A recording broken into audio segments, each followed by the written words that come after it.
9R1, série 51. Question 1. 240 cm² à convertir en mètres carrés.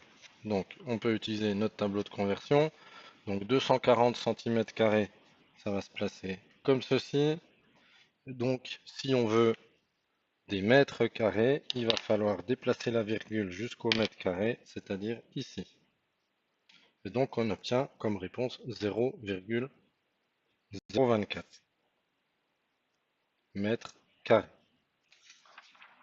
Question 2. Calcule en mètres le périmètre d'un losange de 5 décimètres de côté. Alors, le périmètre d'un losange, c'est tout simplement 4 fois le côté, c'est-à-dire ici 4 fois.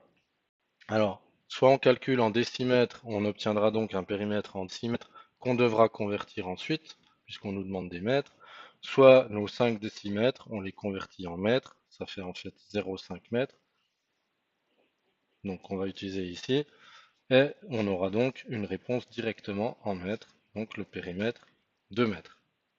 Question 3. Calcule l'aire d'un triangle dont on sait que la base mesure 3 mètres et la hauteur, donc hauteur correspondante, 1,2 mètres. Donc l'aire du triangle, pardon, c'est la base fois la hauteur divisé par 2, ce qui nous donne ici 3 fois 1,2 divisé par 2, c'est-à-dire 3 fois 1,2, c'est 3,6 sur 2. Donc 1,8 mètres carrés, c'est une surface. Question 4. Construis un triangle ABC avec AB qui vaut 3 cm, BC 4 cm et l'angle A qui vaut 60 degrés. Donc on va commencer par tracer le côté AB. Voilà, 3 cm,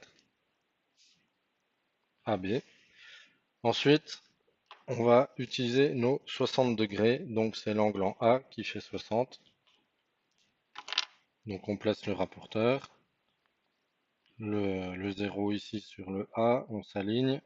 Et 60 degrés, c'est ici. Donc, je peux tracer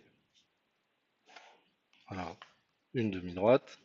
Et j'ai pas encore la longueur exacte. Pour ça, il va falloir chercher l'intersection avec le côté BC qui doit faire 4 cm. Et ça va se trouver au compas. Donc, je prends mes 4 cm ici sur la règle. Voilà, on règle avec la molette. On pique sur B et on va aller chercher notre intersection. Voilà. Donc ici, j'ai le point C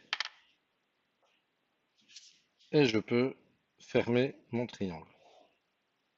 Voilà, donc là 4 cm, 3 cm et ici 60 degrés. Question 5. 345,5 moins 334,4. Alors là, on peut faire aussi la soustraction chiffre par chiffre, puisque a priori il n'y aura pas de retenue. Les dixièmes, donc premier chiffre après la virgule, 5 moins 4, 1. Les unités, 5 moins 4, encore 1. Les dizaines, 4 moins 3, 1. Les centaines, 3 moins 3, 0. Donc la réponse, 11,1. Et pour finir, 210 divisé par 7. Alors on sait que 21 divisé par 7, ça vaut 3. Donc 210 divisé par 7, on rajoute le 0 et on obtient 30.